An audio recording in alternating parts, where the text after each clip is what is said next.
everyone was a plot device. And there wasn't really much of To a what? plot. There's no plot. So we're going to do the Chief Daddy review today. First, our predictions. So given your predictions, how much of it did you get right? I think I got about 3-ish right. I got the illegitimate children thing.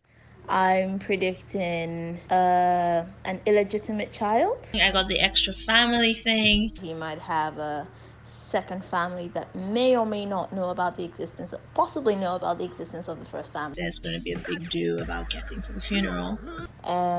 People fall out over planning the actual funeral. And on this, you absolutely whooped me. The only thing I got right was that this was going to be bad. Oh no! My initial thoughts on this is that this is almost definitely not going to be good. Spoiler alert, I think this is bad. The general gist of what I predicted was that because there were so many people in, and everybody's in this movie. Everyone was in this movie. Oh, everybody's good lord, in this movie. everyone was in All it. of the people. I mean, they are put in this some movie. people in it just to, stand up and look. I think Bisola was in there just to wake up and put cutlery away. Yeah. So the prediction I had was that because there were so many people, that a lot of people were going to be underused, and there were just going to be a bunch of cameos. A lot of these people are just going to be cameos. And there wasn't going to be any character development. It's not going to be a lot of time to develop a lot of these characters. And I also said that there wasn't going to be anything that had consequences. I feel like we're just going to be seeing a bunch of scenes stuck together as opposed to things actually having consequences. For the twist, I think I predicted that maybe possible some gate man or they were going to do something crazy with the will. Hey, or I maybe predicted the one guy of the wouldn't be kids dead. wouldn't be his, but no, he just had a lot of kids. But anyway, let's get to the review. I think, right, they kind of wasted a cast on the movie. I saw where they were trying to go with it, but, I think even Iniedo had been in another movie earlier that had a similar type theme. Trisha, I hand over to you the house in Aja. Man dies, Reed will. And as soon as I saw her name on the cast, I was like, is she tired of these movies? and Uti as well. Jenkins de Souza, my firstborn son. I am putting you in charge of the De Souza Paint Company. They put everybody in that movie. Yeah, but everybody was in the film, so it's bound to happen. I wrote down my product placements, by the way. There was Airtel, Keystone Bank. We're from Keystone Bank. And Johnny Walker. That's all I remember. Hey, well done. Anyway, but we're getting ahead of ourselves. What did you make of the film? I wasn't particularly sympathetic to any character. I think at some point you were supposed to be sympathetic towards the wife. And everything you learn about the characters they bothered to teach you about, or to tell you about rather, was told. Yeah. You didn't see it. Exactly, you didn't see it. There's a woman who just literally just trotted out 3 of their backstories, just like that. Red carpet hostess who stole her best friend's sugar daddy. Fashion designer who was asked to deliver a dress. Me. I work for Chief Daddy. Designation, PA. Backstories, boom, done. I did find Falls' London accent very interesting, and he's supposed to be this posh kid. I don't know how he ended up with that accent. Maybe he was trying to be Stormzy. To be fair, that was explained because it seemed everyone was like, why is he talking like this? Yeah. I do give him perks for being a bad rapper. Or get slapped in the face like blah, blah, blah, blah, blah, blah. There's 2 strong acting roles, and then one was from Falls, and one was from Joker Silva. Here comes a problem, right? Those are the 2 strong performers, and one is playing basically a cartoon character. Be strapped or get smacked in the face. And the other one is playing a more serious. My husband's body is barely cold. Ooh, let me guess who's playing the cartoon. I actually found him funny. Ha ha ha ha ha ha. Ha ha. He was, for the most part, you know, He was quite annoying. He was, but At the risk problem of is that he getting in trouble. That's just. the truth about it was that it felt like he was doing a parody of a parody, which is it felt like he was doing a parody of like Big Shark. But I thought in terms of his acting, he gave one of the stronger performances. There were times where, you know, even when he wasn't being comedic, there are just expressions he did with his face that just felt more real. There was so much overacting in this movie. There was so much goodness. overacting. From the first to the last, to the center, to the front. My Tenny and Tinu, they are like me, will be in charge of publicity, music at the party, hers and undertaker services. The way this opened is just told me, yeah, strap in, this is gonna be bad. Chief Daddy dies, and the title of the movie comes up with the happiest music of all time. Like, it's just upbeat music. The craft.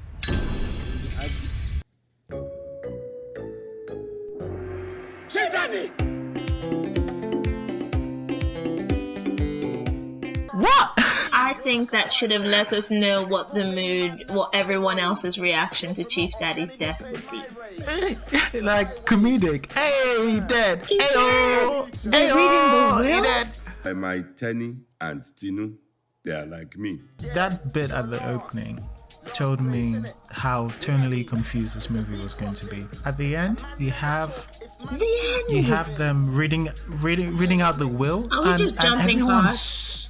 I am. But yeah. Well, this is part of the like tonally inconsistent thing. So the first thing was the beginning, and then the end, where they're reading out the will after they've just had a massive fight. They hear that they're all getting a bit of money, and they were so happy. And everyone's celebrating after they read out what they've got. I mean, I've never been to a will reading, but I don't think that's how the mood should be. I don't think you go, yes, and then do a little dance, and then high five people. You don't high five at a will reading? Do you? Should we look this up?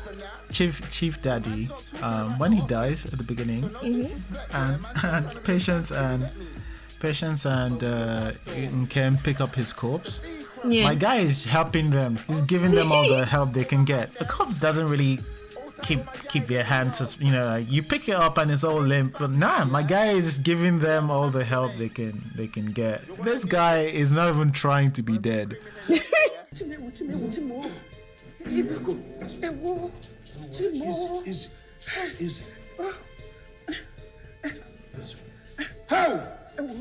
Chief Daddy.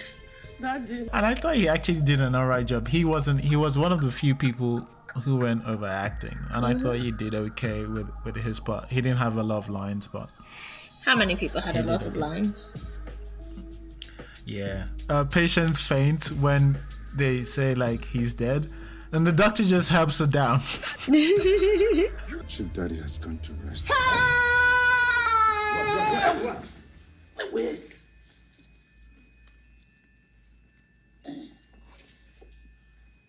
Doctor. It's like, yeah, I know her. She faints all the time. Ooh, I have an Easter egg. An Easter egg? Go Yeah. on. So, it's made by, is it Ebony Life TV, right? Yes. The lawyers are Castle and Castle. Yeah. They have a TV show called Castle and Castle. Ah, okay. What is RMD actually Yep. the Oh really? Oh, okay. That's very interesting. So they had That like is a interesting. little crossover thing, which I thought was kind of cool for, you know, people who follow both. Castle and Castle, coming July 2018, only on Ebony Life On. Every time Ebony TV does these big budget movies like Wedding Party, it's just trying to get people to the cinema in terms of, it's just trying to make money. I don't think, they're not trying to make a film. I wouldn't be surprised if this didn't have a script. You know what? Yeah, I get that from the amount of people crammed into this particular movie. it's just, these names are going to sell. Yeah, they're gonna sell put them all in movies, here. And then obviously all of them are going to publicize it. You know. I think Right. Beverly had about 3 lines as well. Beverly had some stuff here and there. Yeah, but it clearly wasn't a lot. It was Beverly had a scene where she met the footballer and flirted a little bit. She had a scene. That love happened really quick. That didn't love it? happened like That was love at first. quicker than the marriage between 2 horny Christians. Meet my last daughter, Dora.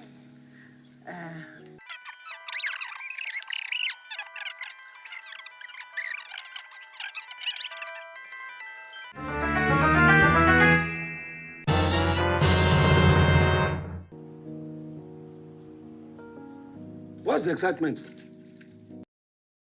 There were some weird editing choices with some actors were acting. There were pauses that if I was an editor, I would just cut out that gap.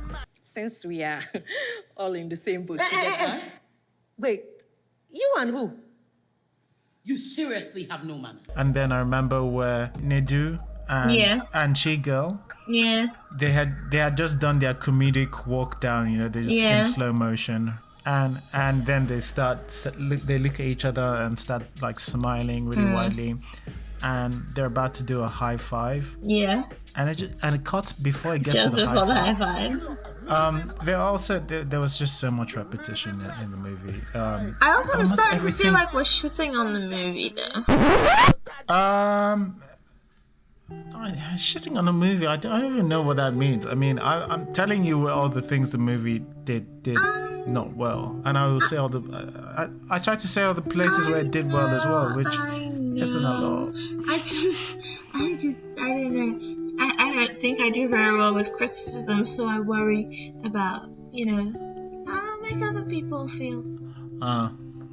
The combination of all of this wasn't best put together, was it? No, it's kind of like putting onions in a smoothie.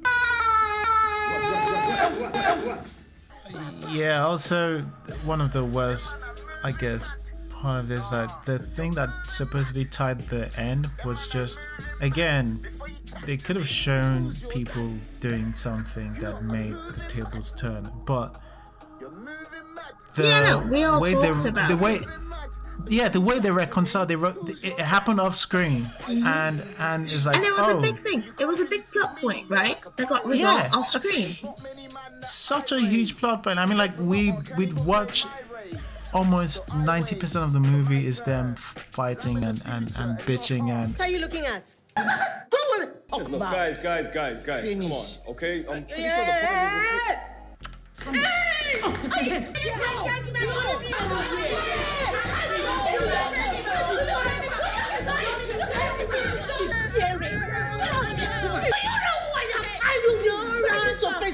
I have never, ever seen a bunch of more selfish, they're clueless. And it was a meeting and everyone was cool. Off screen. We're all in agreement. On behalf of the entire family, I would like to apologize for everything that you've been through since Dad died. Everyone was a plot device. And there wasn't really much of to a what? plot. There's no plot in this. That's why I said, like, I don't know whether you can really say spoilers for anything because there's no story here. I think they just decided there was going to be drama about the plot and then used everyone to be cheated. Yeah, that's a fair point. The only person they sort of gave development to was Fowles. When he performed at the funeral reception. I remember it being so glamorous and going, is this, I haven't been to a Nigerian funeral, is this how they are? And then Uti says a line that, oh my god, this thing is like a wedding. One would think this was a happy wedding reception. Oh my gosh. I was like, and I don't know, I felt like a few times, I felt like they were trying to reference the wedding party. It's the same people, isn't it? They I think they just get together and they have a lot of money, and the production it's generally quite high in these. That's another good thing, by the way.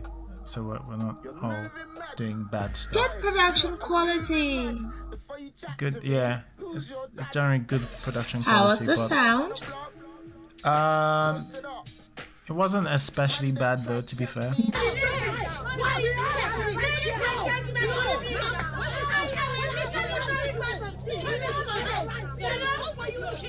So, what did you give Chief Daddy? I gave it a 4, which I feel was pretty generous. I actually gave it 3.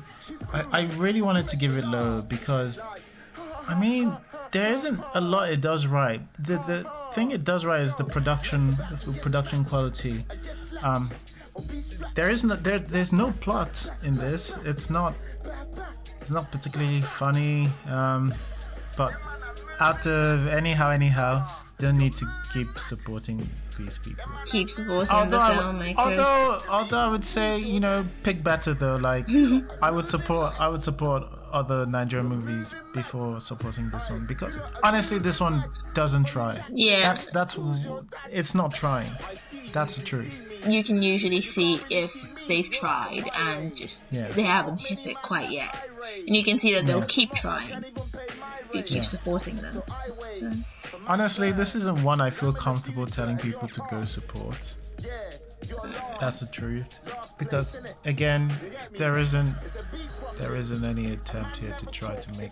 And it's on Netflix. It means like a not Nigerian audience is exposed to it. Yeah, I don't like these things of getting really bad films, Nigerian films on Netflix, because I mean, I wish I could tell them to put at least something like Picture Perfect. I still remember when a classmate in college told me he'd seen Blackberry Babes. I was appalled. You even there? Yeah. I mean, I don't want this to be the flagship of Nollywood movies. This is not what I want. By the way, if you do like this movie, it doesn't mean you're well within your rights to like this movie. Oh, look, you jumping to the defense. Oh, you can like it. Of course you can like it. You can like it. I like a lot of bad movies. How do you say you can like it? I like a lot of bad movies. Yeah, I still have to get the dig in, I guess. You can still think it's a good movie. You'll probably be wrong, but you can think it. It's fine. Yeah, you're definitely wrong, but it's fine. It's fine. And if you feel strongly enough about it to leave some abuse directed at him. Yeah, my name is Tenna. Thanks, guys. We'll see you on the next one. Hopefully it's better. Hopefully it's sooner. You better remember the name. That too. Bye. You're gonna need it. Bye-bye. Gonna be screaming it later, yeah? Any not nice thing I say, I'm saying against my will. I'm under duress. In fact, send help.